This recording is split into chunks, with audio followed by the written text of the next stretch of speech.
The other day we covered which AFC draft classes I love the most from the 2024 NFL draft.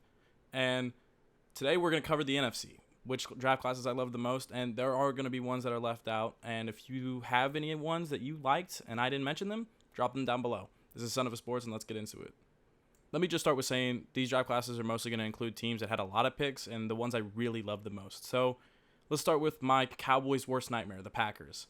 In the first round, they got Jordan Morgan, and a lot of people did not like that pick at the time. I think I did. Him having the flexibility to move to guard was a pretty big deal for them. They did need strength in the O-line, and they're investing on an offense to build around Jordan Love. Second round, they got Edgerrin Cooper. I loved this pick. He's an incredible linebacker and probably, including health, the best linebacker in this draft class.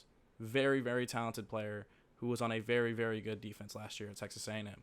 Javon Bullard, very, very good safety. One of the best safeties in this draft class. A team that noticed they had a weakness at safety last year, went into free agency and got Xavier McKinney, then went right after and got Javon Bullard to pair right next to him. Great move. Marshawn Lloyd in the third round, great move to help build running back depth. I know they didn't really need it, but it's a team that loves running the ball, so I understood it. Obviously, later on, they got Kalen King, and I know I made the joke already. Kevin King was a Packer at one point, and that was terrifying for them. But Kalen King, at one point, was considered a first-rounder. So if he ever can be anything, this would be the place to figure it out. Jacob Monk in the fifth round was a great steal. Michael Pratt in the sixth round was huge. I thought he'd go way earlier than that to be a good backup right next to Jordan Love. And yeah, I really loved their draft. Next off, we have the Panthers. And I know everyone knows the Panthers are a disaster right now. But they've done a lot this offseason to do their best to build around Bryce Young, their number one overall draft pick from last year. It's going to take a lot, but this team could be really, really good. And starting off, they traded up into the first round to get Xavier Legette. After he said that he's probably going to get drafted by them, they thought, okay, well, he talked too much. We have to go get him now. So they got him. And I love this pick. I absolutely love Xavier. He's an incredibly talented wide receiver who has a great story. Go look into it. And I think he's an incredible receiver to put right next to Deontay Johnson. In the second round, going to get Jonathan Brooks to help build the run game that really sucked last year. Like, it was bad. And you can point that to Frank Reich's running games not being great the past few years in terms of his offense. Or you could just say you just want to help out Bryce Young as much as possible. In the third round, their GM is a former defender, former linebacker, I think. So what did they do? They got one of the best linebackers in the draft class. A very speedy, very much intangible linebacker that has the tools to be a very, very good weak side linebacker at the NFL level. Fourth round, Jatavion Sanders, a guy that at one point was considered a for sure second rounder at worst. I even saw like Brett Coleman, shout out Brett Coleman, say Jatavion could be the best tight end in this draft class. And the draft class with Brock Bowers, by the way. These four picks I really, really loved, and I think they were great value. Quite possibly my favorite draft class in general, and they didn't even have that much picks. Tampa Bay's. First round, waiting and getting Graham Barton was a huge get after their center is probably going into retirement. And a guy that was touted as a incredibly generational center. And generational is thrown around a lot. But the idea that he could play all five spots on the O-line and him moving to center was a great idea. Then in the second round, a guy that at one point in this draft process, I saw a lot of people, including myself, project Chris Braswell to be a first-round spot to Tampa Bay. They desperately needed an edge defender to take up that Logan Ryan spot, and he's coming in and being exactly that. He's not as athletic as Dallas Turner or Will Anderson, but he definitely has the intangibles and definitely has the tape to show that he could be a really good NFL player. In the third round, Tyke Smith. They needed a corner after trading Carlton Davis to the Lions. And who else but a guy on one of the best defenses in college the last 3 years. Fourth round. This was huge. This really solidified how much I loved this draft class from them. Jalen McMillan. Very, very fast, talented player in college football's most productive offense all of last year. He's a very good receiver, and I think he fits great right next to Mike Evans. And then the fifth round, Bucky Irving. A guy that, obviously this running back class is not that deep, but Bucky Irving was one of the best ones. A guy on an Oregon offense that really dominated last year. And he's smaller, but he's fast and quick, and he's going to fit really well in that offense right next to Baker. Then, Devin Culp in the, I think, sixth round was a very good get. I really liked him. I really liked some of his traits. He's obviously not one of the better tight ends in this draft class, but if he could be a good 6th-round get, that's huge for them.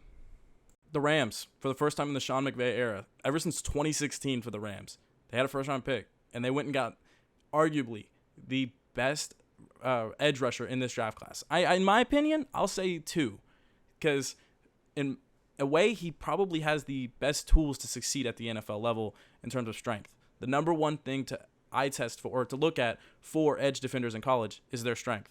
You can teach pass rush moves. You can help improve their speed. Strength will always win at the NFL level. And Jared Verse is the strongest edge rusher in this draft class. An incredible get. And then Aaron Donald retired a week before then, so you desperately needed to bump up that defensive line. So getting Jared Verse, and then in the second round getting Braden Fisk was huge, his teammate. So you have the chemistry there. And Braden Fisk dominated the athletic department in terms of the combine. Obviously, he didn't have the production in college to be a first-rounder, but he had the athletic tools to be. He was incredible in the combine.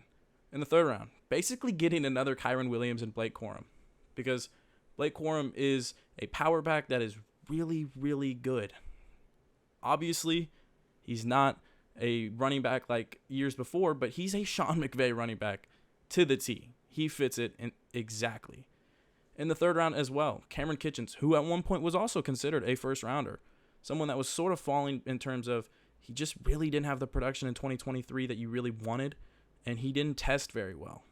But if you can at least tap into some of the talent that we have all seen is there, he's going to be really good. I liked some of their later picks that think that's just some depth. Maybe someone could pop out because this is the Rams. They cook, and their bread and butter has been the 5th, 6th, and 7th rounds the past few years. So we'll see later on, but I really like their draft. Okay, finally, the last team I'm going to talk about, the Cardinals. The Cardinals killed it, honestly. First round, obviously, they probably were going to target the best player in the draft for some people, Marvin Harrison Jr., one of the most touted wide receiver prospects of all time. And putting him right next to Kyler Murray is huge. Then, for a team that had, I think, the second worst rushing defense in the league last year, using your other first-round pick on Darius Robinson, a guy that can play in the middle and play on the outside on the D-line, is huge. I think he can help the run defense a lot. I think he's going to be a really good player. He's obviously, you weren't seeing the superstar level talent from him, but you were seeing the talent of, okay, this guy could be really, really good as a piece, a really good above average to good piece at the NFL level. Then in the second round, going and targeting Max Melton. Obviously, he wasn't one of the better corners in this draft, but he fits exactly in that scheme. He really does. I like him a lot. They needed a corner desperately, and going to get Melton in the second round was a big get. Third round, Trey Benson. James Conner's getting older. James Conner has shown in moments that he's not perfect, and I think Trey, in my opinion, was the best running back in this draft class in terms of health, production, how he is as an athlete. All around, I really liked it. Isaiah Adams in the third round as well. Really like that pick too. You're building up an O-line for Kyler and finally giving him an O-line because that O-line has always been bad for him. And then your other third-round pick, Tip Ryman.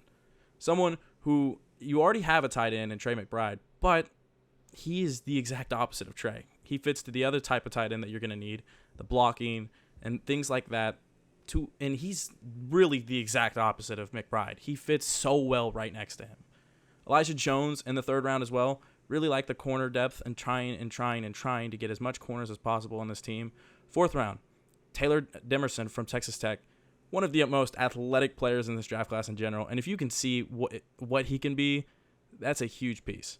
Christian Jones in the fifth round. At some point in this draft process, there was a lot of people that thought he could be drafted way higher. So I don't know whether or not he can be a good NFL player, but I really like that they drafted him to see maybe he can be.